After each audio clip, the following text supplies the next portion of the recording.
রাসূলুল্লাহকে আল্লাহ শুধু ভালোবেসে শেষ করে দেবেন কথা কোরআনে দেয়নি, ওনাকে অনুসরণ করা, ইত্তেবা করার কথা কোরআনে আল্লাহ শিখিয়ে দিয়েছেন।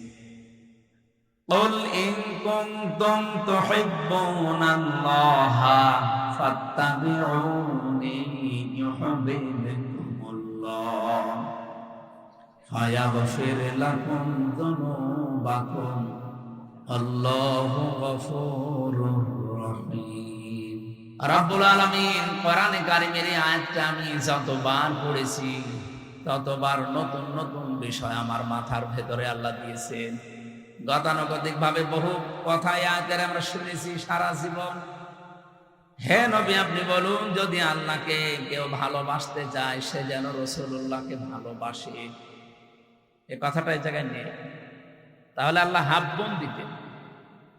আল্লাহ দিয়েছেন তাবউন, ওই যে শব্দটা সূরা জুমারের 18 নম্বর আয়াতে আছে, ওই শব্দ এখানে আছে। ওর যা মাদ্দা, এইটাও একই মাদ্দা। কেউ যদি বলে আল্লাহ তোমাকে ভালোবাসি, আল্লাহ বলেন এই কথার প্রমাণ দিতে হলে আমার রাসূলুল্লাহকে ভালোবাসা লাগবে। আমি বললাম যে হাব্বুন যদি বলতেন তাহলে ভালোবেসে শেষ করে দিলাম। যেমন বেশি ছিল ভালো আবু তালেব, এমনকি আবু লাহাব রাসূলুল্লাহকে ভালোবেসেছিল জন্মে। আপনি দেখেছেন তার জন্মে খুশি হয়ে নিজের বাড়ির কাজের মহিলাকে আযাদ করে দিয়েছে। এরকম তো আপনারা করতে পারবেন না, আমরাও পারি না। এত বড় স্যাক্রিফাইস করেছে সেই লোকটা, কিন্তু সে ভালোবাসা পর্যন্তই শেষ করে দিয়েছে। রাসূলুল্লাহ যখন অনুসরণের কথা জানিয়েছে তখন সে পাথর মেরেছে। এই কথা বলে না কেন? আমি এখান থেকে একটা শিক্ষা পেয়েছি, বিশ্বনবীর দিকেও কিন্তু এই হাত দিয়ে এভাবে পাথর তুলে নিক্ষেপ করেছিল আর বলেছিল তাব্বালাকা আলিহাদা জামাতানা, মুহাম্মদ তুমি ধ্বংস হয়ে যাও, আমাদেরকে এই কথা বলার জন্য একত্রিত করেছো। আমি যতগুলো তাফসীরের জীবনে মিলিয়েছি, আমার ছোট্ট ব্রেনের ভেতরে এটা অলরেডি ধরা দিয়েছে। বাংলাদেশ সম্পর্কে আমি এই কথাটা এভাবে বলতে চাই। আবু লাহাব শুধু একটা পাথর নিক্ষেপ করেছিল রাসূলুল্লাহর দিকে। কয় হাত দিয়ে বলেন বলেন? ও কিন্তু এক হাত দিয়ে পাথর নিক্ষেপ করেছে, দুই হাত ব্যবহার করে নাই। কিন্তু আল্লাহ কোরআনে কারিমে জবাব দেওয়ার সময় এক হাতের কথা দেয়নি, দিয়েছেন তাব্বাত ইয়াদা আবি লাহাবি ওয়া তাব। আল্লাহ ইয়াদা নিয়েছিল শব্দটা, নুনটা পড়ে গেছে। ইয়াদুন না দিয়ে আল্লাহ ইয়াদা টান দিলেন কেন? আমার প্রশ্ন, দুনিয়াতে যে যতটুকু অপরাধ করে তার অতটুকু শাস্তি দিলেই এটা ন্যায় বিচার হয়ে যায়। আল্লাহ তাআলা এখানে এক হাত ব্যবহার না করে দুই হাতের কথা জানিয়েছেন। এতটুকু আল্লাহ শেষ করে দেননি, অতাব্বা দিয়েছেন। ওর দুই হাত তো ধ্বংস হবে, এমন কোন নিজেও ধ্বংস হয়ে যাক। আল্লাহ বরদোয়া দিতে দিতে এমন পর্যায়ে গেছে, মা আগনা আনহু মালুহু ওয়া মা কাসাব। ও জীবনে যা অর্জন করেছিল ওর কোনো সম্পদ কাজে আসে নাই। এমনকি ওর লাশটা শেষ পর্যন্ত পচে নষ্ট হয়ে গেছে, মাটিও কেউ দিতে পারে না। শেষে ঠেলা দিয়ে গর্তের ভেতরে ফেলে পাথর দিয়ে চাপা দিয়েছে তার আত্মীয় স্বজনেরা। আপনি ভাবেন তো কোন পর্যায়ে তাকে পৌঁছিয়েছেন। রাসূলুল্লাহর সাথে বেয়াদবি করে আর কি, সায়াসলা নারন যাতা লাহাব। এখানে আল্লাহ সিন দিয়ে আরম্ভ করলেন। আমার মনে হয় ইয়াসলা নারন যাতা লাহাব দিলে আমরা আলেমরা অর্থ করতে পারতাম না। সিন দিয়েছেন কেন? সিন, সাফা, কদ, লাম এরকম 13টা শব্দ আছে আরবি গ্রামারে। কোন সেন্টেন্সের আগে যদি একটা ব্যবহার হয়, বিশেষ করে সিন আর সাফা, তাহলে বাংলা অর্থ দাঁড়ায় অতি তাড়াতাড়ি, অতি শীঘ্রই। আল্লাহ তাআলা সেই 1500 বছর আগে ওর নামে বলতে বলতে এই পর্যায়ে এসেছেন যে অতি শীঘ্রই ওকে জাহান্নামের লেলিহান আগুনে প্রবেশ করাবো। অতটুকু আল্লাহ বলেন না যে না, ওর স্ত্রী পর্যন্ত ওর সাথে থাকবে। এখান থেকে আমি যে কয়টা শিক্ষা বের করতে পেরেছি, তার 1 নম্বরে এই লোকটা এক হাত ব্যবহার করে হাত ধ্বংস হয়ে গেল। তার কয়টা? ওনার এইটা দিয়ে মেরেছে, এইটা তো কিছু করে নাই, কিন্তু এই হাত নড়াচড়া করেছিল।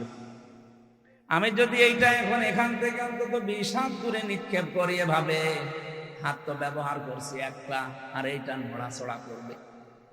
কি কথা বলছেন? আল্লাহ যে নড়াচড়া করেছিল এই জন্য এই হাত রাখে নাই, এটাও ধ্বংস করে দিয়েছে। আজ বাংলাদেশ সহ বিশ্বে ইসলাম পন্থীদের ডাইরেক্ট ইনডাইরেক্ট ধ্বংস করার জন্য, ইসলামকে নিঃশেষ করার জন্য যারা কাজ করছেন, ডান হাতের মতো বাম হাত দিয়ে অনেকে পেছন দরজা দিয়ে নাড়া চাড়া দিচ্ছে। ইন্না বাদশা রব্বিকা লাশাদীদ। এমনিতে আল্লাহ কিছু বলে না, কিন্তু যদি ধরে ওরে আর ছাড়ে না। এই কথাগুলো আরবিতে না বললেও বাংলা সংসদে বলবো, যে যারা আজকে ডাইরেক্ট ইনডাইরেক্ট ডান হাতের ভূমিকা পালন করছেন ইসলামের বিরুদ্ধে, আর অনেকে আছে বোবা শয়তান, নীরবে শুধু নাড়া ছাড়া দিচ্ছে। গজব আসলে কিন্তু আপনিও বাঁচবেন না। বলেন তো, যে দুইজন চাচার নাম বললাম, আবু লাহাব, আবু তালেব। আবু তালেব এত ভালোবেসেছে রাসূলুল্লাহকে, তার পুরা জীবন আমি পড়ে দেখেছি। এই লোকটা নিজের সন্তান হযরতে আলীকে বিছানায় রাখতো না, ভাইয়ের ছেলে এতিম মুহাম্মদ রাসূলুল্লাহকে নিজের কাছে নিয়ে ঘুমাতো। আবু তালেব জীবনে এমন কোন জায়গা নেই শরীরের ভেতরে যেখানে রাসূলুল্লাহকে তুলে নাই। কোন সময় মাথায় নিয়েছে, কোন সময় চোমা দিয়েছে, কোন সময় বুকে নিয়েছে, পিঠে নিয়েছে, কোনদিন পায়ের কাছে রাখে নাই। পায়ের কাছে রাখলে অসম্মান হবে, পায়ে লাগতে লেগে যেতে পারে, এই জন্য পায়ের কাছে রাখে নাই। বুখারী শরীফের হাদিস।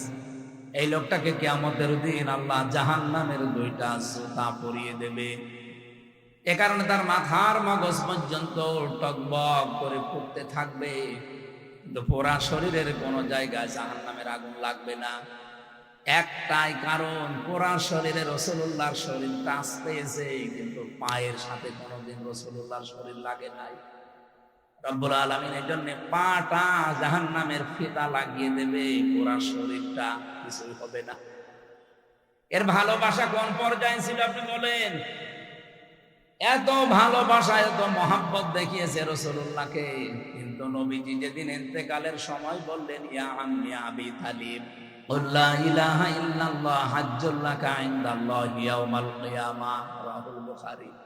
চাচা, জোরে বলা লাগবে না, শুধু আমার কানের কাছে মুখটা নিয়ে আস্তে করে বলেন, লা ইলাহা ইল্লাল্লাহ মুহাম্মাদুর রাসূলুল্লাহ বলা লাগবে না আপনার। আপনি শুধু আল্লাহর একাত্মবাদের স্বীকৃতিটা দেন, রিসালাতের ঘোষণা, এটা আমি জানি যে আমি রাসূল, আমি এটা নিয়ে নিলাম। আপনি শুধু আল্লাহটা দিয়ে যান, আমি কথা দিলাম কিয়ামতের দিন ঝগড়া করে হলো আপনাকে আমি আল্লাহর জান্নাতে পৌঁছিয়ে দেব। লোকটা পড়ে নাই, ডাক দিয়ে বলেছে, ভাতিজা তোমাকে ভালোবাসি, কিন্তু তোমার এই কালেমাটা পড়তে পারলাম না, তুমি আমারে মাফ করে দিও। বলেন তো, মাফ করার মালিক কি রাসূলুল্লাহ? আরো জোরে বলেন। মাফ করার একচ্ছত্র মালিকানা যে আল্লাহর, কোথায় আছে বলেন? আমায়াগফিরুদ যুনুবা ইল্লাল্লাহ।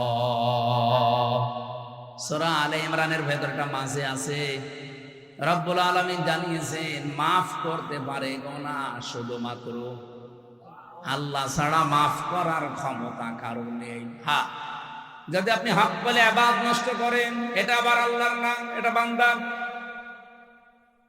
আপনি কোনো বৈধ কাজ করা লাগবে, এই জায়গায় যদি ঘুষ নিয়ে থাকেন, আপনি বান্দার হক নষ্ট করেছেন।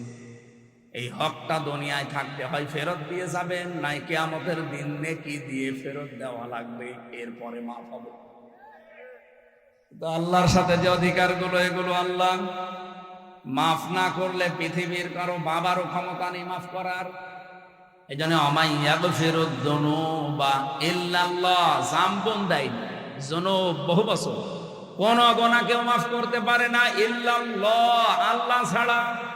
এই লোকটা যখন ডাক দিয়েছে, ভাতিজা মাফ করে দিও, নবীজিকে সঙ্গে সঙ্গে কোরআনে কারিমের আয়াত নাজিল করে আল্লাহ সতর্কবাণী দিয়েছেন, ইন্নাকা লা তাহদি মান আহবাবতা ওয়ালাকিন্নাল্লাহ আন্নাল্লাহ ইয়াহদি মান ইয়াশা ওয়া হুয়া আ'লামু বিল মুহতাদিন। সূরা কসসের ভেতরে আছে 56 নম্বর আয়াতে, নিশ্চয় হে নবী আপনি যাকে চান তাকে হেদায়েত দিতে পারেন না, আমি আল্লাহ যাকে ইচ্ছা করি তাকে হেদায়েত দান করি, আর হেদায়েত কে পাবে এটা আপনার চাইতে আমি আল্লাহ ভালো জানি। এই জন্য আ'লামু দেওয়া আছে। এরপরেও নবীজির মন মানছিল না, কারণ এত কষ্ট পৃথিবীতে রাসূলুল্লাহর পেছনে কেউ করে নাই। সেই জন্ম থেকে শুরু করে একেবারে প্রাপ্তবয়স্ক পর্যন্ত রাসূলুল্লাহ তার পেছনে এত, এই লোকটা রাসূলুল্লাহর পেছনে এত সময় দিয়েছে, শ্রম দিয়েছে, বাড়িতে রেখে খাবার খাওয়িয়েছে, লালন পালন করা যারে বলে। বিশ্বনবী মুহাম্মদ রাসূলুল্লাহর মন মানে না, এজন্য তিনি আবু তালেবের কবরের পাশে গিয়ে দোয়া করেছিলেন, মাপ চেয়েছিলেন আল্লাহর কাছে, রব্বুল আলামিন তুমি আমার চাচা আবু তালেবকে মাফ করে দাও। সঙ্গে সঙ্গে জিবরাইল এসে বললেন, হে নবী হাত নামান। কার জন্য হাত তুলেছেন? মা কানা লিন-নাবিয়্যি ওয়াল্লাযীনা আমানু আন ইস্তাগফিরু লিল মুশরিকিন ইলা আখির আয়াত। সূরা তাওবার 113 নম্বর আয়াতের প্রথম অংশে আছে, কোন নবীর জন্য, কোন ইমানদারের জন্য জায়েজ না, শোভনীয় না, উচিত না যে কোনো মুশরিক মারা গেলে তার জন্য ক্ষমা চাবে। ওয়ালাউ কানু উলি কুরবা, যদি ওইটা নিজের নিকট আত্মীয় হয়। বাংলার মুসলমানের এটা রেকর্ড হচ্ছে, আপনি কার দোয়া আল্লাহ ফেরত দিচ্ছে টের পাচ্ছেন? জীবনে যেই নবী হাত তুলেছে আল্লাহ ফেরত দিয়েছে এমন রেকর্ড নেই, শুধু একটা জায়গায় বিশ্ব নবী হাত তুলেছে আল্লাহ ফেরত দিয়েছে, আমি তার পুরা জীবনী পেরে একটা জায়গায় পেয়েছি। মনের ভেতরে যার কামনা আসলে কবুল হয়ে যেত, মনের ভেতরে কামনা আসলে যার কবুল হয়ে যেত, সেই নবী হাত তুলে বসে আছে, আল্লাহ হাত ফেরত দিচ্ছে যে চাচা মুশরিক এই কারণে। অথচ বাংলাদেশে আমরা দেখি অনেক মুশরিক একেবারে টাটকা মরে যায়, আর আমরা দোয়া করে জান্নাতে দিয়ে আসি, মনে হয় যে আমরা কন্ট্রাক্টারি নিয়েছি। জান্নাত তো আমাদের বাবার, নাকি আমাদের বাবার? এ ধোকার ভেতরে আছেন আপনারা, আর আমরাও ধোকা দিচ্ছি। নবীজির মতো মানুষ যদি দোয়া করে দোয়া আল্লাহ ফেরত দেয় যে কবুল হবে না, চাচা মুশরিক, আপনার আত্মীয়তাতে কি হয়েছে? কোন চিন্তায় আছেন আপনি নিজেকে প্রশ্ন করেন। এত ভালোবাসা মহব্বত দেখিয়ে লোকটা মাপ পায়নি, শুধুমাত্র তার জীবনে অনুসরণ ছিল না রাসূলুল্লাহর। আল্লাহ পাক এজন্য সূরা আলে ইমরানের 31 নম্বর আয়াতে জানিয়েছেন, যদি আল্লাহকে ভালোবাসি এ কথা প্রমাণ দিতে চাও, আমার রাসূলুল্লাহকে অনুসরণ করার মাধ্যমে দাও। ইউহিব্বুকুমুল্লাহ, এক নম্বরে আমি আল্লাহ নিজেই তোমাদেরকে তাহলে ভালোবাসা আরম্ভ করছি এবং করব, করেছি না। ইউহিব্বু এটাও মজারে, কেউ যদি রাসূলুল্লাহকে অনুসরণ আরম্ভ করে আমার আল্লাহ তাকে ভালোবাসা শুরু করবে। এদিকে তাকান ভালো করে, এই শব্দটা বোঝেন। কোরআনের কোন শব্দ যদি কেউ বোঝার জন্য চেষ্টা করেন 500 রাকাত নফল নামাজের সওয়াব হবে। আল্লাহ পাক বলেন, আমি যদি কাউকে ভালোবাসা আরম্ভ করি কয়েকটা পুরস্কার তাকে দেয়। ওয়ায়াগফির লাকুম যুনুবাকুম আল্লাহু গফুরুর রহিম। এক নম্বরে আমি আল্লাহ নিজে তাকে মাফ করে দিচ্ছি এবং দেব। গোনা কয়টা মাফ করব? আল্লাহ জামবন দিতে পারতেন, জামবানে দিতে পারতেন, দিয়েছেন জুনুব। একটা গোনাও তার বাকি থাকবে না। আর যখন থেকে রাসূলুল্লাহর অনুসরণ আরম্ভ করবে ওই দিন থেকে ওর জীবনের সব অপরাধ আমি আল্লাহ মাফ করে দেব, না মাফ করে দিয়েছি। কেউ যদি রাসূলুল্লাহকে অনুসরণ আরম্ভ না করে আল্লাহ তাকে মাফ করবে, ভালোবাসা আরম্ভ করবে। বলেন বলেন, এই আয়াতটার ব্যাখ্যা পড়ে আমি যতটুকু বুঝলাম, এই পৃথিবীতে কেউ যদি রাসূলুল্লাহর অনুসরণ আরম্ভ না করে, ও যদি আকাশ দিয়ে উড়িয়েও যায়, আল্লাহ ওকে এখনো ভালোবাসা আরম্ভ করেনি। এখন আমার প্রশ্ন ভাই, এই যে অনুসরণটা এটা কি আংশিক না পূর্ণাঙ্গ? বলেন বলেন। বাংলাদেশে বহু মানুষ আমরা রাসূলুল্লাহ অনুসরণ করি ভালোবাসার মাধ্যমে, কিন্তু আংশিক, হয়তো টুপি দিয়ে, জব্বা দিয়ে, দাড়ি দিয়ে, পাগড়ি দিয়ে, দস্তরখানা বিছিয়ে খাবার খাওয়া, এই অনুসরণ আমাদের শেষ। জীবন কি এই শেষ না আরো আছে? আপনাকে তো অনুসরণ করা লাগবে পূর্ণাঙ্গ। এই পূর্ণাঙ্গ অনুসরণের কথাগুলো যখন আমরা বিস্তারিত বলতে চাই, তখন যারা ওই আংশিক অনুসরণ করে অভ্যস্ত, তারা আমাদেরকে শত্রু মনে করে। আমার কথা মনে হয় বুঝে ফেলেছেন। না বোঝার ভান করে আছেন কারা? হাত তোলেন তো। এখান থেকে আজকে সিদ্ধান্ত নিয়ে যাবেন, জীবন আর কয়দিন আছি আমি রাসূলুল্লাহর অনুসরণ আর আংশিক করতে চাই না। যত ঝড় ঝাপটা আসুক না কেন, অনুসরণ আমি করতে চাই পূর্ণাঙ্গ। কথা বলেন না কেন? আর রাসূলুল্লাহকে অনুসরণ করতে হলে কোরআনে কারীমকে ইত্তেবা, অনুসরণ, যেটা ফায়াত্তাবিউনা আহসানা, এর ভেতরে যে উত্তম কথাগুলো আছে সেগুলো অনুসরণের মাধ্যমে প্রমাণ দেওয়া লাগবে।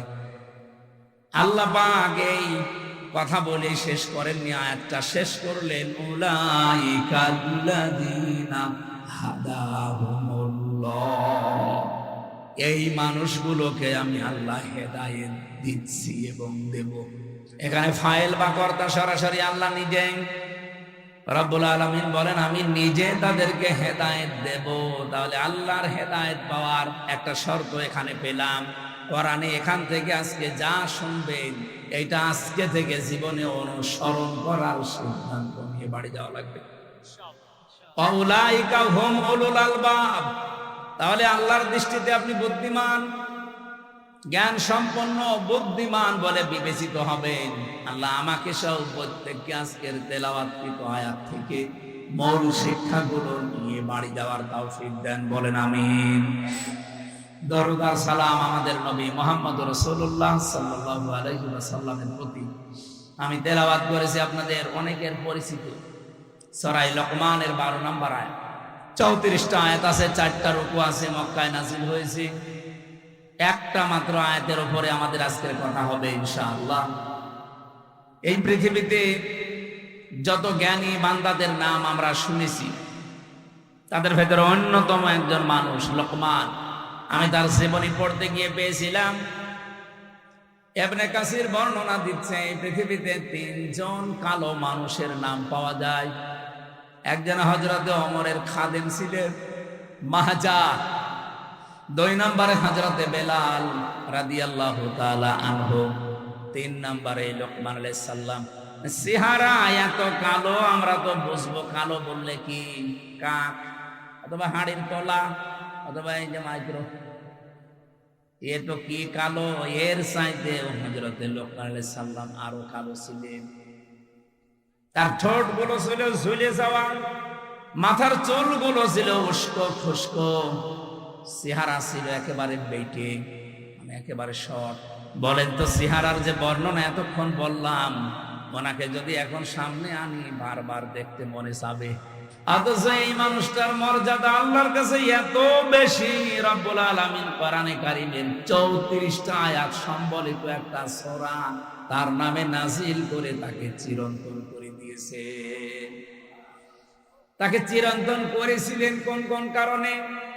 যে সমস্ত কারণগুলো আছে কোরআনের 34টা আয়াতের ভেতরে, অন্যতম হচ্ছে তিনি তার সন্তানকে, সবাইকে না, তিনি তার সন্তানকে ওসিয়ত করেছিলেন আল্লাহ রাব্বুল আলামিনের সম্পর্কে। ওসিয়ত আর নসিহত কিন্তু এক না। ওসিয়ত শব্দটার বাংলা অর্থ হয় জোড়ালো ভাবে তাকিদ দিয়ে বলাকে।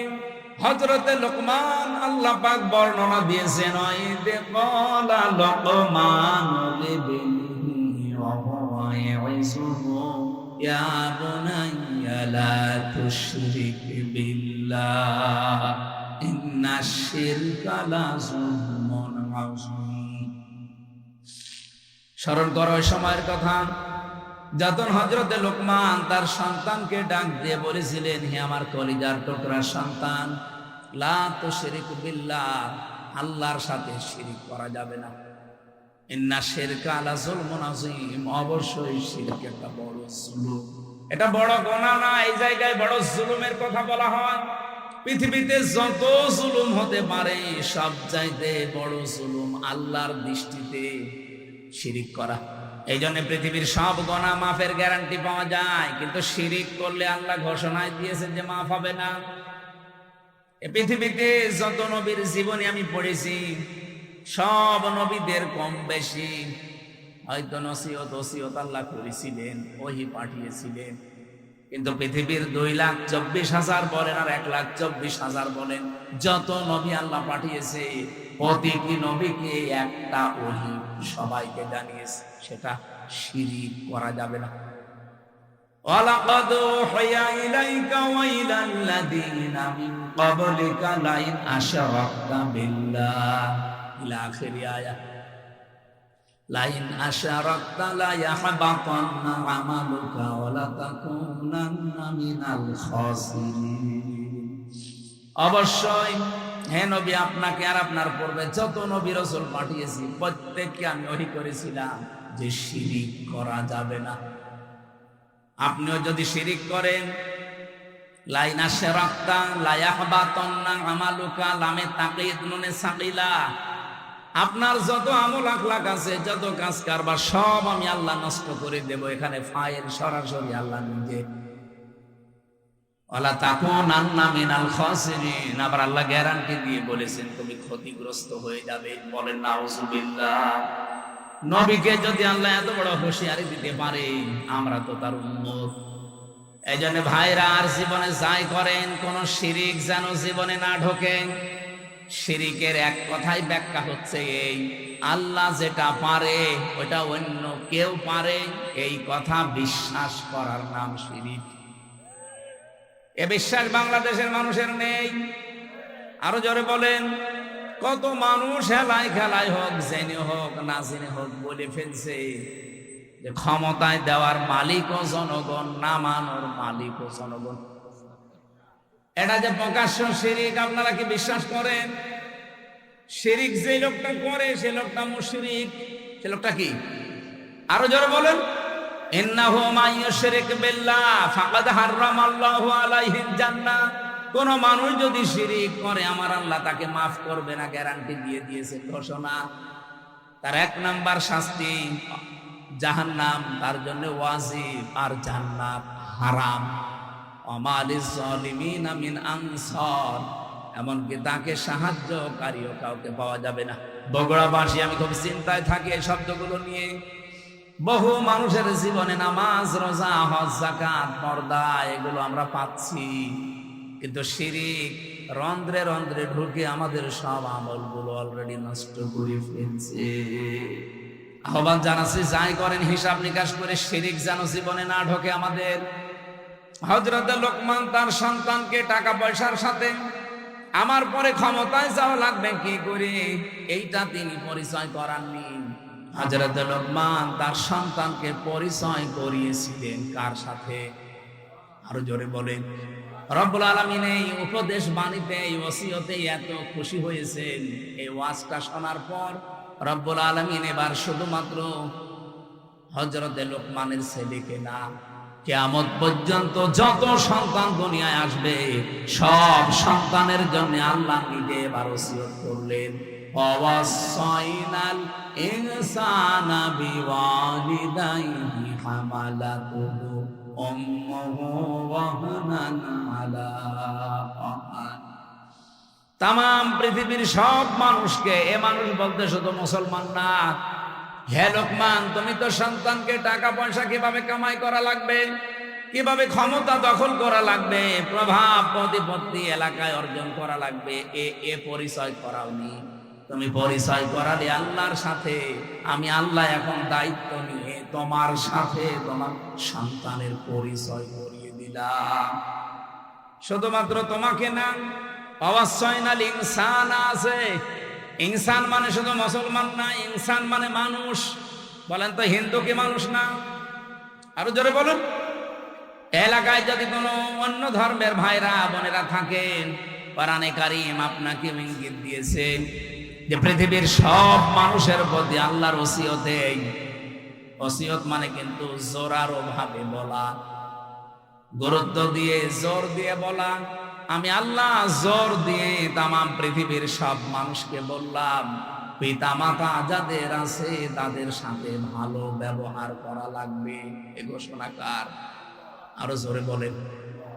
কোরআনে কারিমে যেখানে মা বাবার কথা আমি পেয়েছি, সেই জায়গায় দেখেছি কোন জায়গায় 3টা, কোন জায়গায় 5টা, কোন জায়গায় 7টা, খালি ব্যাখ্যা দিয়েছেন আল্লাহ। অন্যান্য কত মানুষের নাম তো কোরআনে আছে, কই এত ব্যাখ্যা তো আল্লাহ দেননি। এত বেশি ব্যাখ্যা আমার বাবার নামে আল্লাহ নিজে দিয়েছেন। রব্বুল আলামিন ব্যাখ্যা দিতে দিতে এমন সুন্দর সুন্দর শব্দগুলো চয়ন করলেন কোরআনে। أخفض لهما جناح الذل من الرحمة وقل رب ارحمهما كما ربياني صغيرا। বলেন আল্লাহু আকবার। আল্লাহ বলেন অখফিজ। অখফিজ শব্দের শাব্দিক অর্থ হচ্ছে ডাউন করা, এরপরে ফল করে দেওয়া। শুধু ডাউন করার নাম অখফিজ না, ডাউন করার পরে ফল করে দাও। জানা হাত ধরলে, জানাহুন মানে ডানা, জিল্লুন মানে নম্রতা বা ছায়া, দুইটা অর্থই হয়। তোমার যে ছায়া আছে ডানার, এটা শুধুমাত্র ডাউন করবা না, ফল করে দিবা। আমি আয়াতটা পড়ার পরে একবার চিন্তা করেছিলাম, আল্লাহ পাক কেন ডানার কথা দিলেন? কোন মানুষের তো দুনিয়ায় ডানা হয় না, ডানা হয় পাখির। কার? আমাদেরকে ডানা আছে না, আমাদের আছে হাত। আল্লাহ তাহলে ইয়াদুন দিতে পারতেন, ইয়াদুন না দিয়ে, আদুদা না দিয়ে আল্লাহ জানাহুন দিয়েছেন। এটা ধার করে নিয়ে এসেছেন পাখির কাছ থেকে। পাখির কাছ থেকে ডানা ধার করে আল্লাহ আমাদেরকে লাগিয়ে উদাহরণ দিলেন। কেন? ডানা তো পৃথিবীতে আরো অন্যান্য জিনিসের আছে, হেলিকপ্টারের ডানা আছে, এরোপ্লেনের ডানা আছে না? নেই। সেই ডানা আল্লাহ তো নিয়েছেন পাখির কাছ থেকে। আপনি হেলিকপ্টার, এরোপ্লেনের যে ডানা, এটা শুধুমাত্র ডাউন হয়, ফল হয় না। ফল হলে উড়বে না।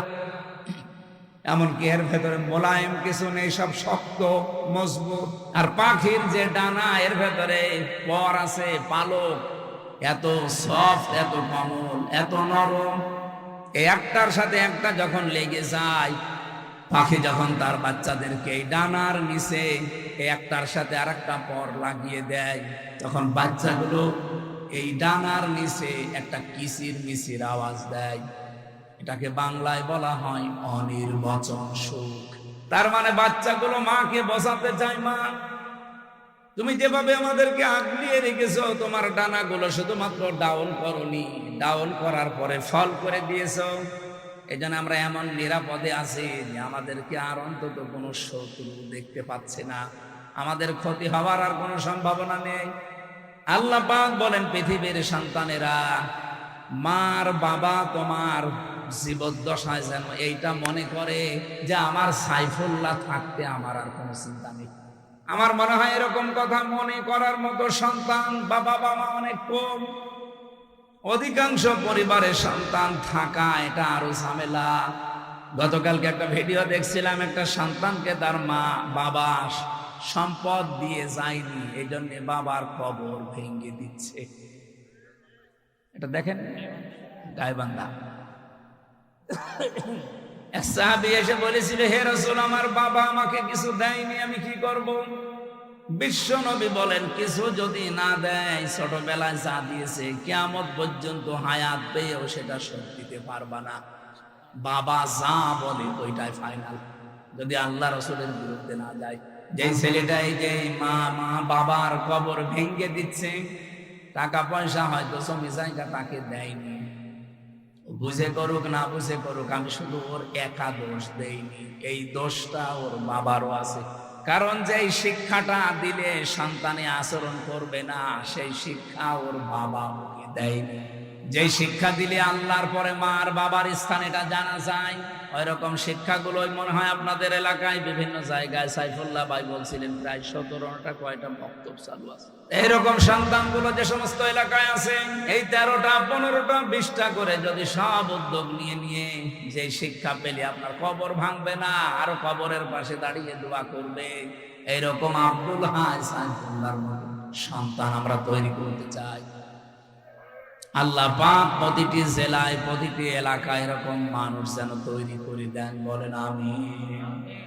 আমার ভাইরা, আমার কথা ছিল হযরত লোকমান তার সন্তানকে পরিচয় করিয়েছেন শুধুমাত্র আল্লাহর সাথে। আমার আল্লাহ বলেন, আমি দায়িত্ব নিয়ে তামাম দুনিয়ার সব সন্তানকে পরিচয় করালাম তার মা আর বাবার সাথে। এমন একটা সুন্দর উদাহরণ আল্লাহ কোরআনে সেট করলেন। তোমার মা বাবা যদি পৃথিবীর সব কিছু তোমাকে ছেড়ে দিতে বলে, নবীজি বলেন মা আর বাবার জন্য সব কিছু ছেড়ে দেওয়া তোমার জন্য ফরজ, যেটা জায়েজ হয়।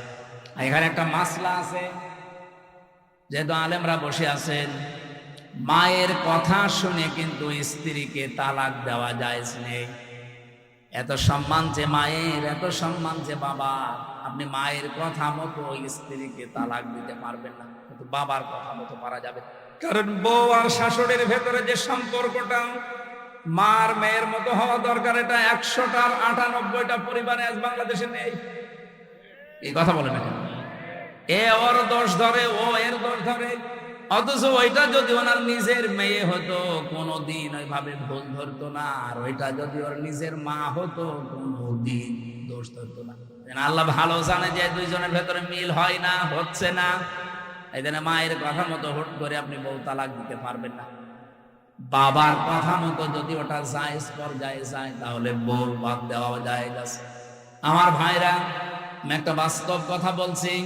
আজ বাংলাদেশের আমার যতটুকু ধারণা আমি দেখি এবং শুনি, এদেশের আজ 100টা পরিবারের 90টা পরিবারে শান্তি নেই, শুধুমাত্র বউ আর শাশুড়ির এই ছোট মনের কারণে।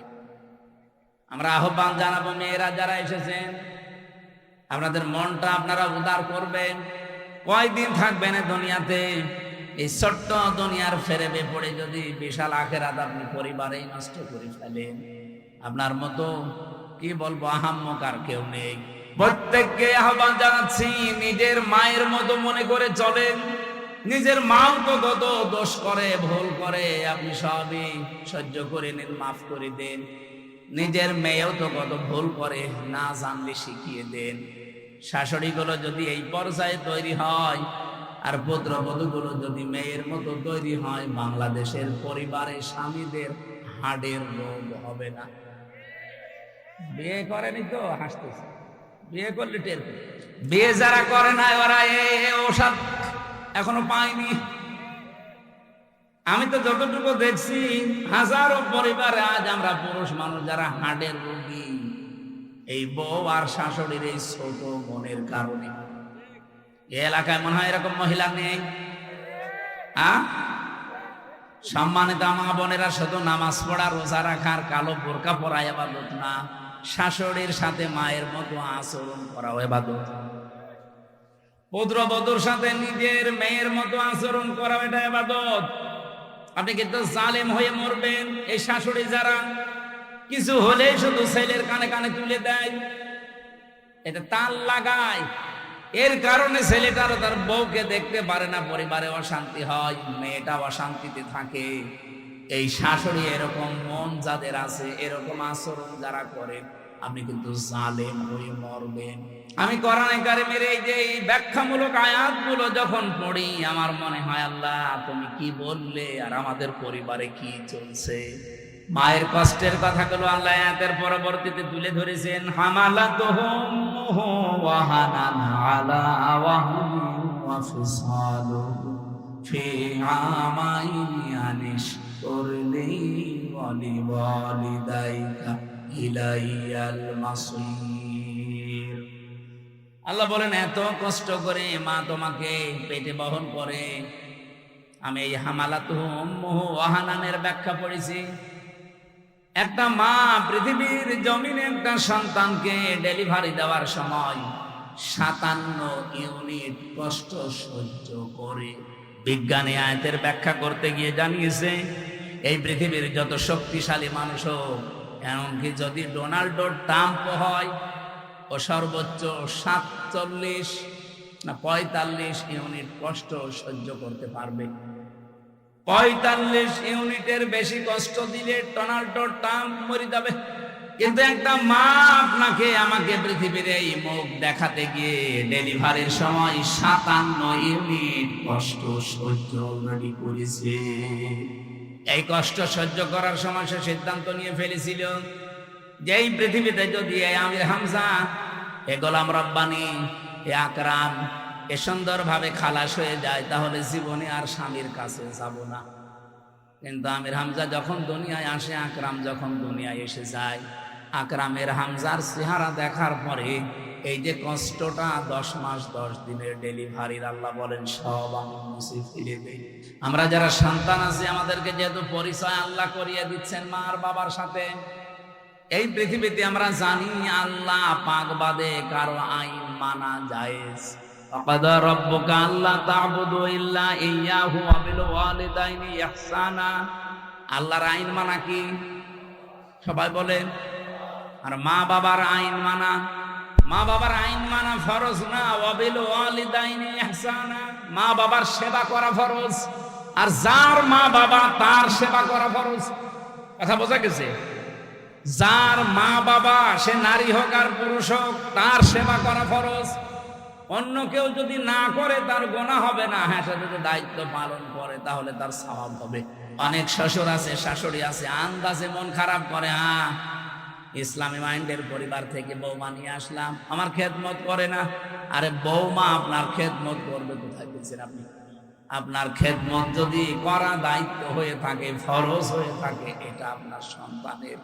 ঠিক বললে তো হচ্ছে না, কারণ বহু সন্তান আমরা চাই।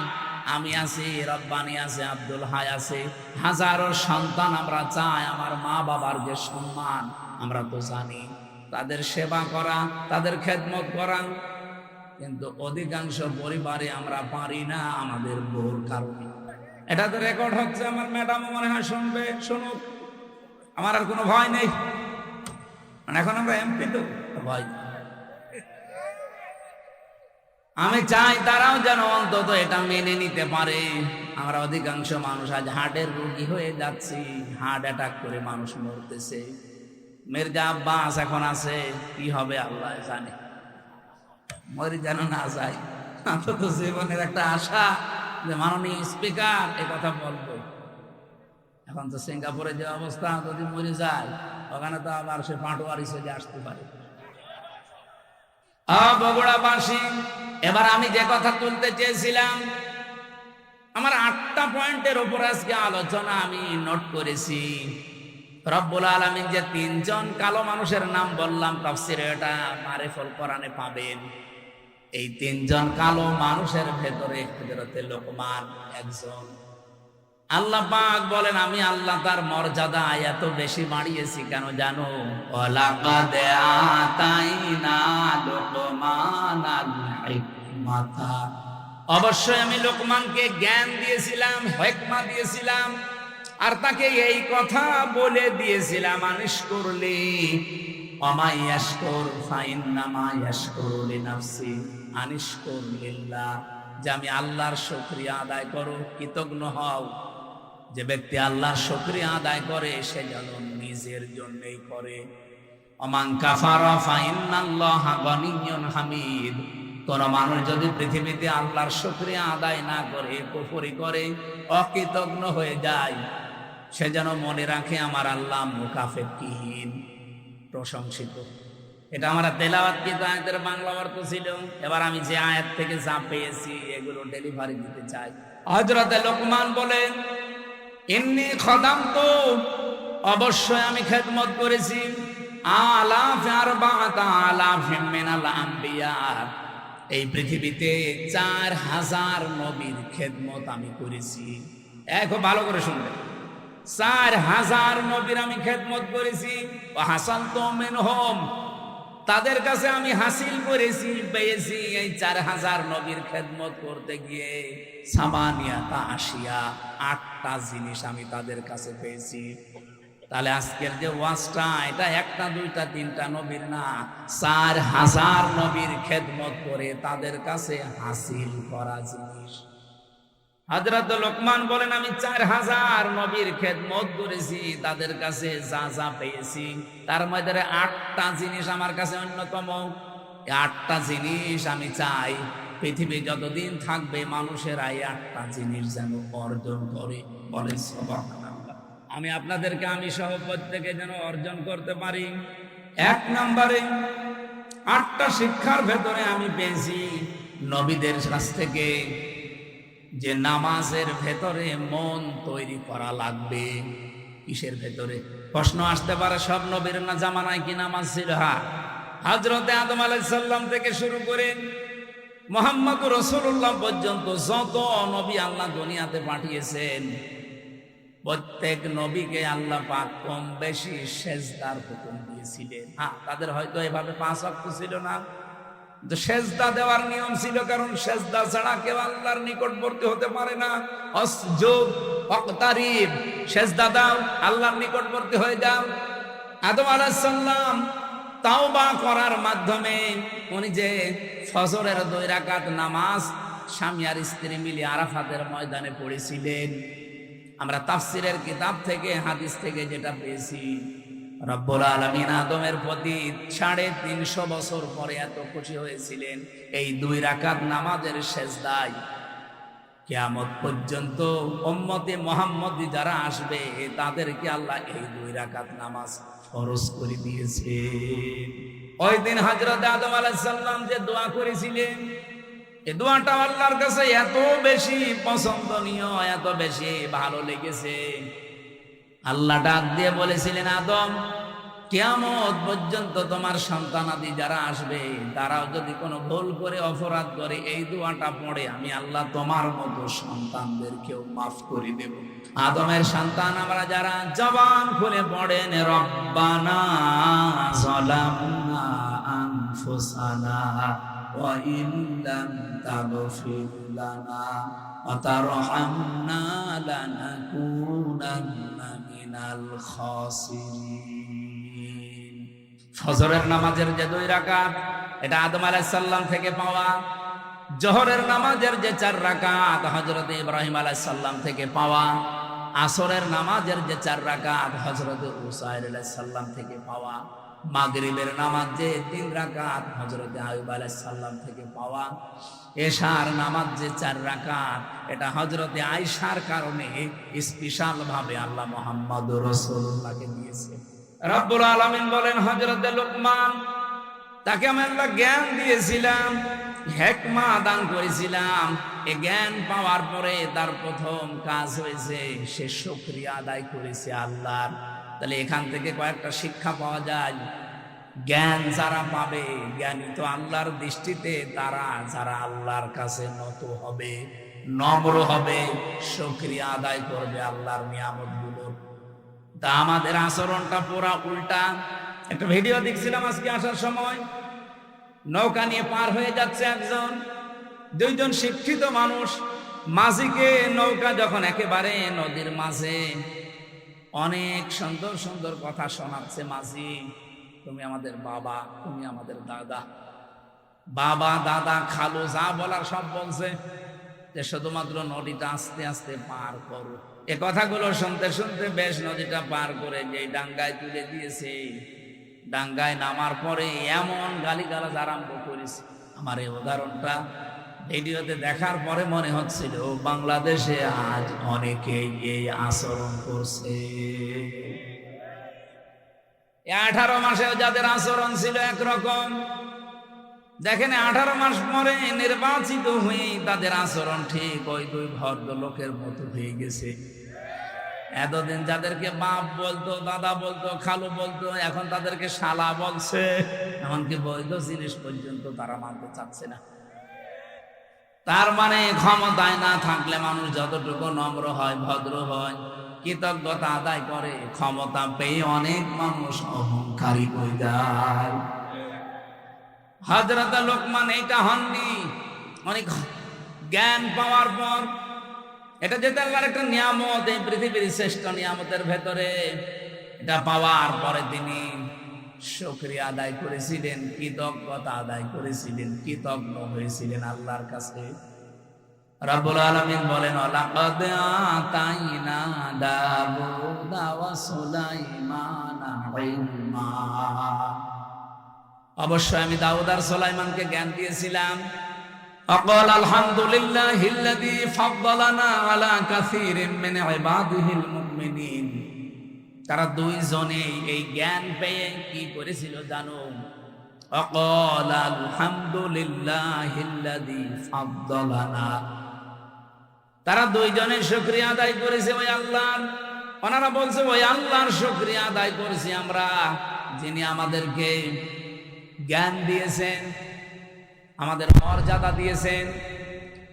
মেনে আলা কাসীরিন মিন ইবাদিহিল মুমিনিন, এই পৃথিবীতে বহু মুমিন বান্দাদের উপরে আমাদের মর্যাদা যিনি বাড়িয়েছেন, তার দরবারে আমরা শুকরিয়া আদায় করছি।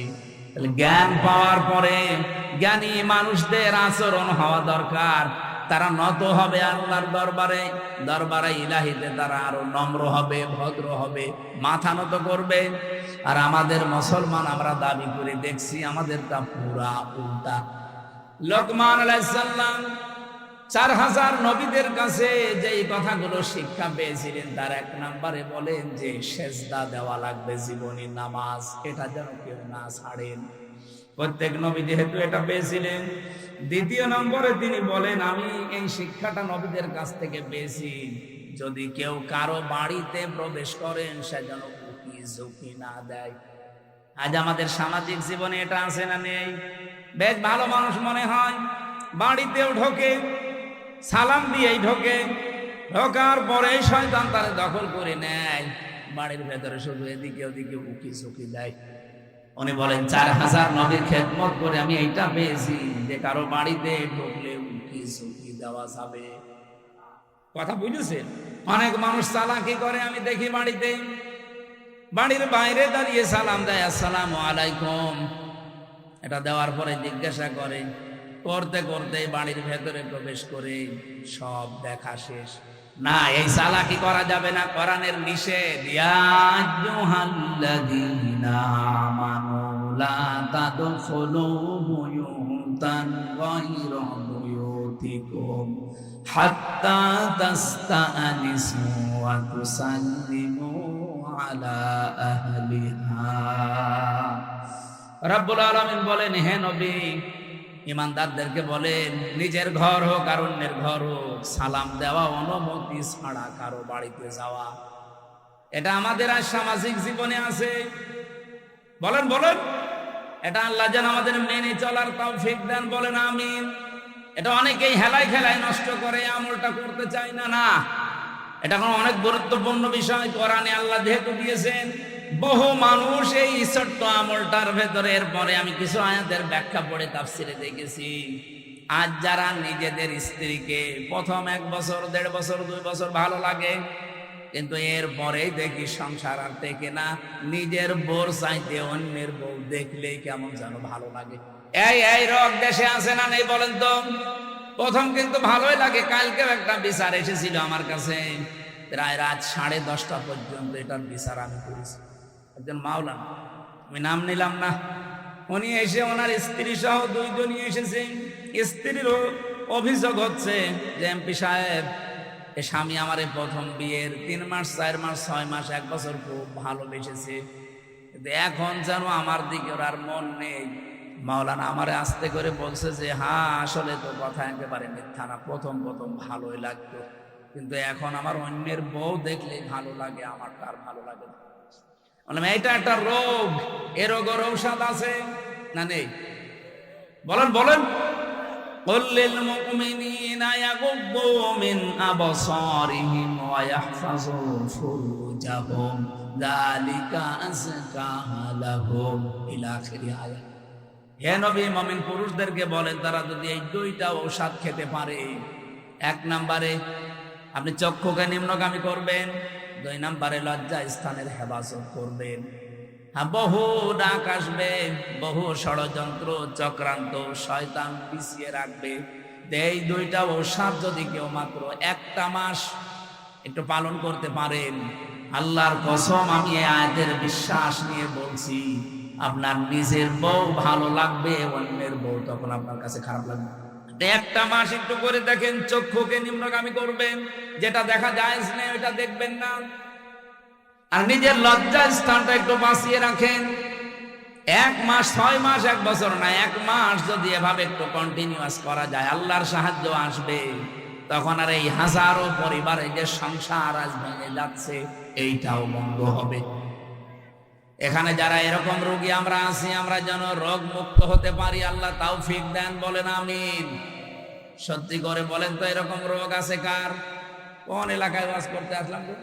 এটা সব আল্লাহর ওলি। এরকম কোন রোগ এই এলাকায় নেই। এটা শুধু পুরুষের ক্ষেত্রে না, মেয়েদের ক্ষেত্রেও। আজ হাজারো পরিবারে খালি ডিভোর্স ডিভোর্স আর ডিভোর্স চলছে, এই একটা মাত্র কারণে। নিজের চোখের হেফাজত নেই। 2 নম্বরে লজ্জা স্থানের হেফাজত করে না। স্বামী বাড়ি না থাকলে বহু মহিলা আছে আল্লাহকেও ভুলে যায়, স্বামীকেও ভুলে যায়। এই 2টা জিনিসের গ্যারান্টি একটু নেন। আমি আশা করছি আপনাদের আমাদের যেসব রোগটা আছে এই রোগকে আল্লাহ পুরাপুরি নিরাময় করে দেবেন, বলেন আমিন। 3 নাম্বারটা বলছি, হযরত লোকমান বলেন আমি 3 নাম্বারে পেয়েছি, খাবার যদি খেতে বসো একেবারে সব সাবাড় করে ফেলবা না। প্রতিটি নবী এই শিক্ষাটা আমি নবীর খেদমত করে পেয়েছি 4000 নবীর কাছে। তারা কোনোদিন যা খেতে বসেছে সব সাবাড় করেনি। এই জন্য প্রত্যেক নবীর বুক ছিল বড় আর পেট ছিল ছোট। আমরা এমন উম্মত, আমাদের কোনো বুক নেই, শুধু পেট। আমি সংসদে আমার ডাইনে বামে সামনে পেছনে যেখানেই তাকাচ্ছি শুধু ভড়ি আর ভড়ি, খালি আমারই ভড়ি নেই। আমার বামে যেটা ওইটাও ভড়িয়ালা, ডাইনে যেটা ওইটাও ভড়িয়ালা। নাম নিলাম না, আপনি দেখতে পাবেন কালকে পরশু দিনই। কি ভড়ি গো! মাঝে মাঝে আমার মনে হয় আল্লাহ এদের ভড়ি দেখে তো মহিলারা লজ্জা পাবে। ছেলে মেয়ে হয় আমাদের আর ভড়ি হয় এর। কি পেট, আখের পেট। নবীদের এরকম পেট হয়নি কেন? কারণ নবীরা 3টা সুন্নাত আদায় করে খাবার খেতেন। 1 ভাগ খাবার, 1 ভাগ পানি, আর 1 ভাগ হজম করার জন্য খালি রাখতেন।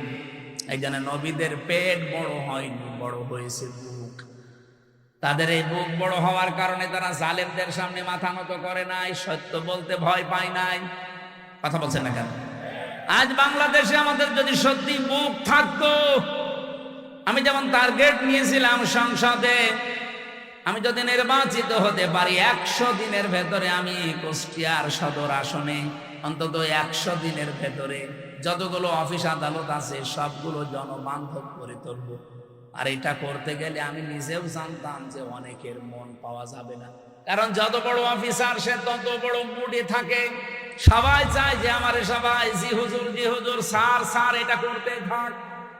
চেয়েছিলাম যে ডিসি, এসপি, ডিওনো, ওসি, সিভিল সার্জন সহ সরকারি যত প্রতিষ্ঠান আছে এগুলো যেন জনবান্ধব হয়, মানুষ যেন সেখানে যে ভয় না পায়।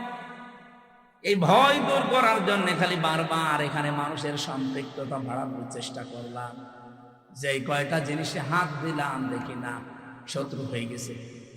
আমি নাম ধরেই বলছি, কুষ্টিয়ার এখন যারা দায়িত্বে আছে এই মানুষগুলো এখন আর আমাকে দেখতে পারছে না, কারণ এদের আতে অলরেডি ঘা লেগে গেছে। হাসপাতালে হাত দিলাম, হাসপাতালের যারা দায়িত্বে আছে এরা এখন আর রাজি না। প্রথম বলতো যে হ্যাঁ খুব ভালো কাজ হচ্ছে। বাজারটা মনিটরিং করার জন্য এত অত্যাচার করে মানুষেরা। ম্যাজিস্ট্রেট নিয়ে একদিন গিয়ে দেখলাম 670 টাকা দিয়ে 570 টাকা দিয়ে মুরগি, দেশি মুরগি কিনেছে আর বিক্রি করছে 650 টাকা। ম্যাজিস্ট্রেটকে বললাম দেখেন তো সর্বোচ্চ লাভ করার কি আছে? উনি বলছে 18 থেকে 20 টাকা। একটা জিনিসে আপনি সর্বোচ্চ 18 থেকে 20 টাকা লাভ করতে পারবেন, আর ও লাভ করছে 1 কেজিতে 80 টাকা। বলতে গেলাম আমি কালার হয়ে গেছি। বলছে এইটা এমপির কাজ না। মাদকের ওখানে গিয়ে 27 জনের লিস্ট করলাম পুরা কুষ্টিয়ার ওই পাড়াতে, যে এদের দ্বারা সমাজ পরিবার ধ্বংস হয়ে যাচ্ছে। ও আল্লাহ, পরে দেখি যাদের কাছে নালিশ দিয়েছি সেই তাদের কাছে টাকা খায়। ওরা রাতের বেলা এসে আমারে বলছে হুজুর আপনি আমাদের নাম পাঠিয়েছেন থানায়। ও থানার বাবুরে ডাকেন। ওদের রাতের বেলা সিভিল পোশাকে এসে মাল নিয়ে যায়। আমি নালিশ দেবো কার কাছে? এখন তাদের কাছেও খারাপ যে হ্যাঁ এইটাও এমপির কাজ না। হাসপাতালে কাজ নেই, বাজারে কাজ নেই, মাদকে আমার কাজ নেই। আমার কাজ কোথায়? খালি বসে বসে জিকির করবো। এই মানুষগুলো এখন শত্রু হয়ে যাচ্ছে। যে লোকটা একটু বন্ধু মতো ছিল সাবেক ডিসি, তারে অলরেডি শত্রুতা করে তাড়িয়ে দিয়েছে, কুষ্টিয়া থেকে বদলি করে দিয়েছে। এত বড় অপরাধ করার পরও কোনো অনুশোচনা তাদের নেই। এই মানুষগুলো বুক উঁচু করে মাইকের সামনে বলে আমাদের কথা শোনে না, এই জন্য তাকে আমরা বদলি করে দিয়েছি। লজ্জা! আমি ওই দিন স্ট্যাটাস দিয়েছিলাম যে সৎ, যোগ্য এবং ভালো মানুষের কদর বাংলাদেশে নেই। যে যত বড় দুর্নীতিবাজ সে এই দেশের তত বড় হিরো। দেশের একেবারে 12টা বাজিয়ে দিচ্ছে যারা, তারাই নাকি এই দেশের এখন সর্বোচ্চ জায়গায়। আমার ভাইরা, আমি যে সিদ্ধান্ত নিয়েছিলাম এগুলো আমি পালন করব, এই কারণ আমি কোরআনে কারিম থেকে এটা জানি, দুনিয়ার সবাই যদি আমার শত্রু হয়ে যায়, আমি যে বুক বড় করেছি, বুক মানে এই বড় বুক এইটার বলে না, এ বুকের ভেতরে আল্লাহ যে সৎ সাহস দিয়েছে, আমার কুষ্টিয়ার যারা দায়িত্বে আছে এরা কেন সারা পৃথিবী আমার বিরুদ্ধে চলে গেলেও ডন্ট কেয়ার, কিছু মনে করি না। মাওলানা আব্দুল হাই সাইফুল্লাহ ভাই, আমার বড় ভাই, আমি চাই আমাদের বুক যেন এরকম বড় হয় নবীদের মতো। প্রতিটি নবীর বুক ছিল বড়, তার মানে বুকের ভেতরে সাহস ছিল, আর পেট ছিল একেবারে ছোট। আজ বাংলার আলেম ওলামাগুলো যদি আমরা বুক বড় করতে পারতাম, বুকের সাহস নিতে পারতাম, আমার মনে হয় রাম বাম আর জেনারেল মানুষ আলেমদের কদর আরো বেশি করে। এই দোষ শুধু আমাদের নিজেদেরই। আমি বুক বড় বলতে কিন্তু শুধুমাত্র একেবারে ডোনাল্ড ট্রাম্পের মতো এভাবে বুক বড় বোঝাইনি, এর ভেতরে সাহস লাগবে, ঈমান লাগবে। হযরত লোকমান বলেন আমি নবীদের কাছে 4000 নবীর কাছে এইটা পেয়েছিলাম, 4 নম্বরে পেয়েছি প্রত্যেকটা নবীর কাছ থেকে যে কথা বলতে হলে হিসাব করে বলা লাগবে। কত মানুষ আজকে কথা বলছে দেখেন, হিসাব নেই। কত মন্ত্রী আজ কথা বলছে, তেল দিতে পারে না, একটু সরি বলবে না, আচ্ছা হেঁটে চলাফেরা করতে পারেন না, শরীর ভালো থাকবে, মানে মাথা থেকে পা পর্যন্ত পিটানো দরকার। কালকের দিন পরে তো দেখা হবে না, কারণ আমার পাশেই সিট, ওই সামনে তাকালে দেখা হবে। আমি জিজ্ঞাসা করবো চোখে চোখে যে আপনি একটা কথা বলবেন, তেল দিতে পারেন না, সরি বলবেন না, বলছে হাঁটাহাঁটি করলে শরীর ভালো থাকে। সংসদের মেন গেট থেকে ভেতর পর্যন্ত এতটুকু পথ উনি হেঁটে আসে না, গেটে নামে, এরপরেও মানুষের ঘাড়ে হাত দিয়ে যায় ভেতর। আর সে যদি এই কথা বলে, কথা হিসাব নিকাশ করে বলা দরকার না? গতকালকে একজন এক কথা বলে, অলরেডি সারা দেশে এখন 92% মুসলমানের কলিজায় অন্তত রক্তক্ষরণ হচ্ছে, যদি মুসলমান দাবি করে থাকে। উনি বলেছে ধর্মভিত্তিক রাজনীতি, ধর্ম কায়েম করার জন্য এই দেশে মুক্তিযুদ্ধ হয়েছে কিসের জন্য? ধর্ম যদি না থাকে দেশে, শুধু ইসলাম ধর্ম বলছি না, প্রত্যেকটা ধর্ম, কোন ধর্ম খারাপ কিছু করতে বলে না। ধর্ম যদি না থাকে আপনি কিভাবে থাকবেন, কোন পরিচয়ে থাকবেন বলেন? সুতরাং কথা যারা বলবেন হিসাব করে বলবেন। 5 নম্বরে উনি বলেন আমি পেয়েছি নবীদের কাছ থেকে সব সময় আল্লাহকে সঙ্গে রাখা লাগবে। 6 নম্বরে আমি পেয়েছি এই পৃথিবীতে কবরের চিন্তা করা লাগবে। 7 নম্বরে আমি 2টা জিনিস অর্জন আর 2টা জিনিস বর্জন পেয়েছি। 7 নম্বরে পেয়েছি সব সময় মানুষ যেন অন্তত মরা লাগবে এই চিন্তাটা মাথায় নিয়ে ঘুরে। যখনই চিন্তা হবে যে মরা লাগবে, ওর দ্বারা দুর্নীতি করা সম্ভব না। সর্বশেষ আমি 8 নম্বরে প্রত্যেক নবীর কাছে এটা পেয়েছি যে জীবনে আমাদের যেন বিষয়ে অহংকার না আসে। আল্লাহ পাক এই 8টা জিনিস 4000 নবী এগুলো শিখিয়েছে। উনি বলেন হাসল তো আমি হাসিল করেছি, পেয়েছি মিনহুম এই নবীদের কাছ থেকে সামানিয়াতা আশিয়া। এই 8টা জিনিস কিয়ামত পর্যন্ত দুনিয়ায় যারা আসবে তারা যেন এই 8টা জিনিসকে ফলো করে চলতে পারে, আমরাও যেন পারি। বলেন আমিন।